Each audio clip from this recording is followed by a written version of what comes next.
행복한 삶이란 식탁에서 사랑하는 사람들과 맛있는 음식을 먹으면서 입니다.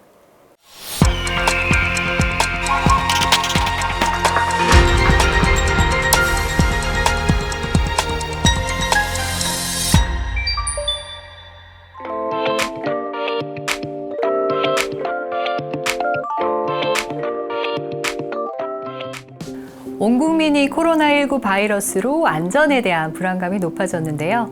안전을 위한 공간, 집에 대한 인식도 변하고 있습니다. 서울대 소비트렌드 분석센터가 바라본 2021 전망에서는요, 집에 대한 개념을 레이어드 홈으로 새롭게 바라봤습니다. 여러 옷을 겹쳐 입는 패션을 우리가 레이어드 룩이라고 부르는 것처럼 주거 공간도 더 이상 휴식만을 위한 공간이 아니라는 의미입니다. 일과 학습, 취미생활까지 온 가족이 집에서 함께하는 시간이 늘고 있잖아요. 그러다 보니까 똑같은 집인데도 답답하고요. 왠지 좁게 느껴집니다. 또 붙어서 지내는 시간이 늘어나다 보니까 서로 예민해지기도 하고 투덕거리는 일도 생기게 하는데요. 그렇다고 넓은 평수로 이사를 가거나 인테리어 공사를 할 수도 없는 노릇입니다. 이 같은 공간도 좀 다른 시각으로 볼 수 있다면 어떨까요? 오늘은 레이어드 홈 개념 중에 기본 레이어에 해당하는 식사하는 공간에 대해 생각해 보려고 합니다. 우선 식사 공간의 역사를 한번 보면요.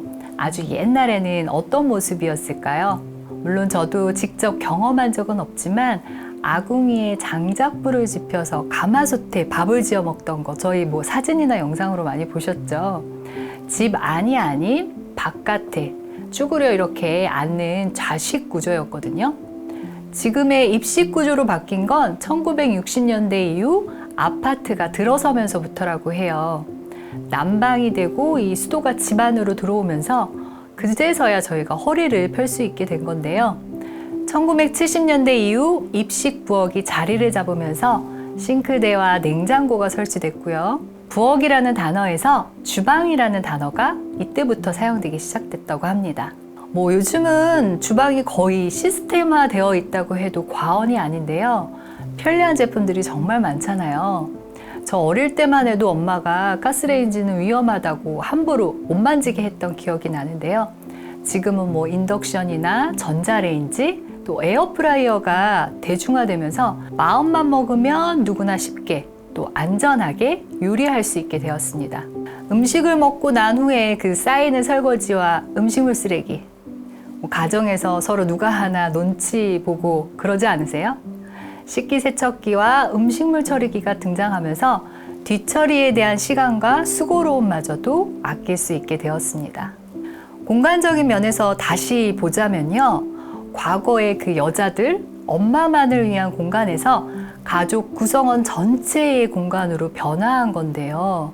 그렇지만 아직도 주방은 누군가 단순히 요리를 하고 가족이 먹는 공간이라는 인식만 남아 있습니다. 밥이 그냥 밥이지 특별할 게 뭐 있어 하면 맛이 없게 느껴지는 것처럼 주방도 단순히 요리하고 먹는 곳이라고만 생각한다면 늘 똑같은 밥을 먹는 공간인 거잖아요. 주방이라는 공간을 새롭게 바라볼 수 있다면 우리의 식탁이 더 풍요로워지지 않을까요? 행복한 식탁 만들기 3가지 방법에 대해 지금부터 말씀드리겠습니다. 첫 번째, 식공간 연출하기입니다. 연출이라고 하면 우리가 연극이나 방송에서의 무대 장치, 의상, 조명 이런 전문가들이 하는 걸 떠올릴 수 있는데요. 사람들이 배우의 연기나 극에 그 전개에 더 집중할 수 있도록 도와주잖아요. 식공간 연출도 비슷합니다.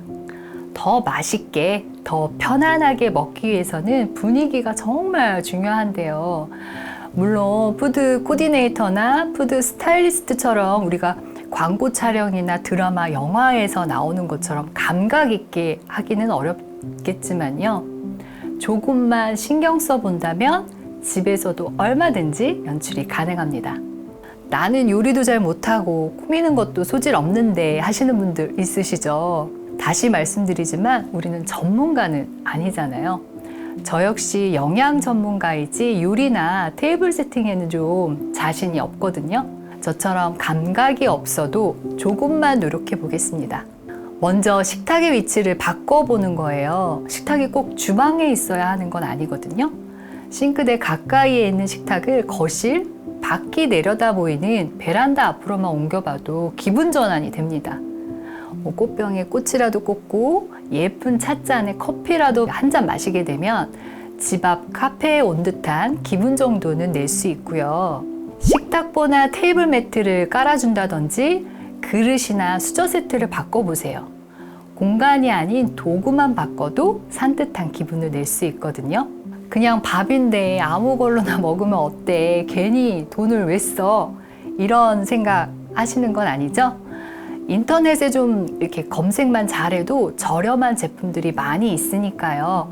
우리 조금만 더 노력해 봅시다. 보이는 사진은 전문가의 솜씨지만요. 나무 소재의 도마나 테이블보로 이렇게 접어서 레이어드 했습니다. 이렇게만 해도 훨씬 세련된 분위기를 연출할 수 있고요. 음식을 예쁘게 담는 것도 도움이 됩니다. 왜 브런치 카페 같은 데 가보면 접시는 이렇게 큰데 음식은 조금 담겨 있잖아요. 양이 적고 비싸다고 하면서도 한 번씩 가는 이유가 있듯이 여백의 미가 조금 보이게 조금은 부족한 듯이 담아봐도 좋습니다. 잔잔한 음악이라도 틀어놓으면 어떨까요? 홈스토랑이나 홈카페 분위기를 연출할 수 있고요. 이게 바로 레이어드 홈에서 말하는 응용 레이어입니다.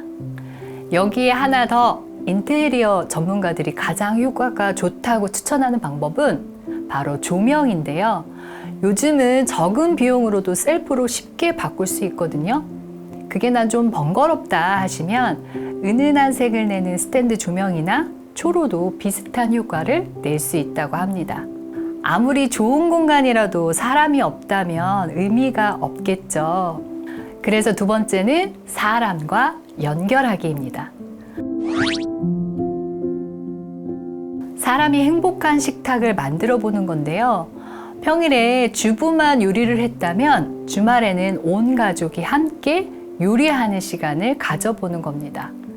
자연스럽게 대화하게 되거든요.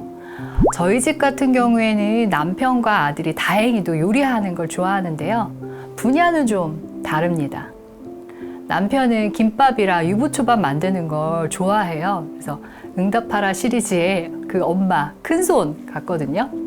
너무 많이 만들어서요. 하루 종일 먹어야 한다는 단점이 있습니다. 반면에 아들은 스파게티 만드는 걸 좋아하거든요. 분식과 양식을 한 번에 먹게 되는데 은근히 잘 어울리는 조합입니다. 자녀가 아직 어린데 하시는 분들은 연령에 따라 할 수 있는 역할을 한번 주시면 되는데요. 가장 쉬운 방법은 식재료 전처리에 동참시키는 겁니다. 채소나 과일을 이렇게 씻어보게 한다든지 방울토마토 꼭지 떼기, 삶은 달걀 껍질 까기, 양상추 뜯어보기, 아니면 샐러드 소스 뿌려보기처럼 작은 일에도 아이들은 즐거워합니다. 자연스럽게 식재료와 친숙해지고요. 당장은 먹지 않더라도 요리의 과정을 오감으로 느낀다면 언젠가는 먹게 됩니다. 또 자기가 만들었다는 생각에 자존감까지 커지는데요. 이때 네가 만들었으니까 다 먹어야지 이런 말은 절대 하지 말아주세요. 요리를 하며 먹어야 한다는 부담감에 먹는 것이 더 싫어질 수 있거든요. 아들이 초등학교 1, 2학년 때인 것 같은데요. 제가 워킹맘이다 보니까 낮에는 엄마가 봐주셨거든요. 할머니와 함께 멸치똥도 따고 또 쪽파도 다듬으면서 보냈는데 고등학생인 지금도 그때의 그 즐거웠던 시간을 추억으로 기억하더라고요. 그래서 세 번째는 추억으로 저장하기입니다. 누구나 음식에 대한 향수가 있고 추억하는 음식이 다른데요. 지역이나 세대에 따른 차이도 있지만 집집마다 즐겨 먹던 음식이 달라서 그럴 겁니다. 그래서 부부가 아내는 아내대로 남편은 남편대로 각자 어머니의 음식을 그리워하는 건 아닐까요? 어린 시절 맛있게 먹었던 그 음식을 생각하면 맛은 물론이고 그날의 즐거웠던 그 그리고 행복했던 사람들과의 추억이 동시에 떠오르는데요. 그날 그 식탁으로 다시 되돌아갈 수는 없지만 우리가 책장 어딘가에 처박혀 있던 추억의 앨범을 꺼내본 듯 괜스레 미소가 지어집니다. 오늘 우리의 식탁도 미래의 어느 날에는 추억이 되지 않을까요? 저는 작년과 재작년 가족과의 연말 파티를 집에서 했는데요. 가족들에게 파티라고 드레스 코드는 레드와 그린을 당부했고요. 선물도 준비하게 했는데요. 많이 또 다 아시죠? 한 달 전에 제비뽑기를 해서 각자가 준비해온 선물입니다. 테이블 세팅이라고 하기에는 소박하지만 식탁과 곳곳에는 크리스마스 분위기를 연출했고요.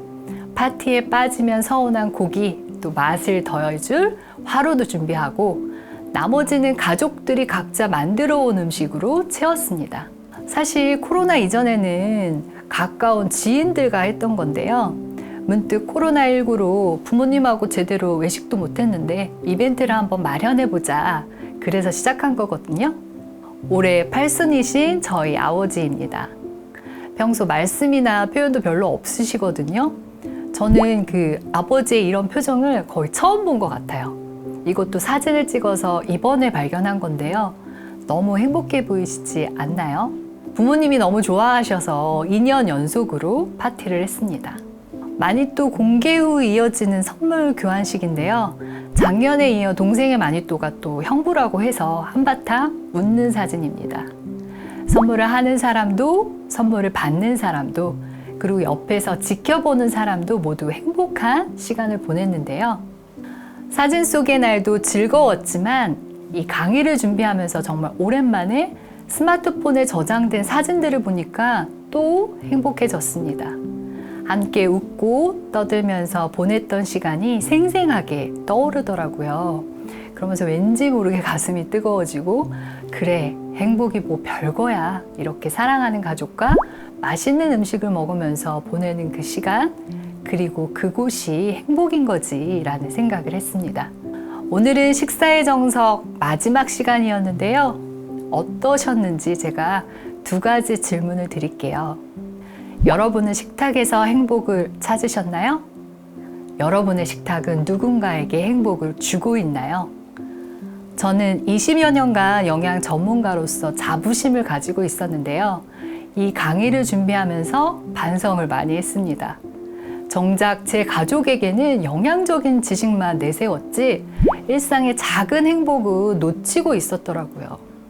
아이가 어릴 땐 과자나 음료수를 절대 못 먹게 했거든요. 그랬더니 불량식품을 몰래 사 먹어서 장염으로 입원한 적도 있고요.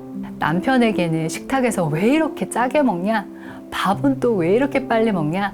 잔소리하기 바빴습니다. 지금 돌아보니까 저도 가족도 식탁에서는 행복하지 않았다는 것을 알게 됐습니다. 행복한 삶이란 식탁에서 사랑하는 사람들과 맛있는 음식을 먹으면서 즐겁게 보낸 시간입니다. 마지막으로 행복은 강도가 아닌 빈도라는 말처럼 여러분의 식탁에서 행복이 자주 발견되길 바라면서 마치고자 합니다. 그동안 함께 해주셔서 감사합니다.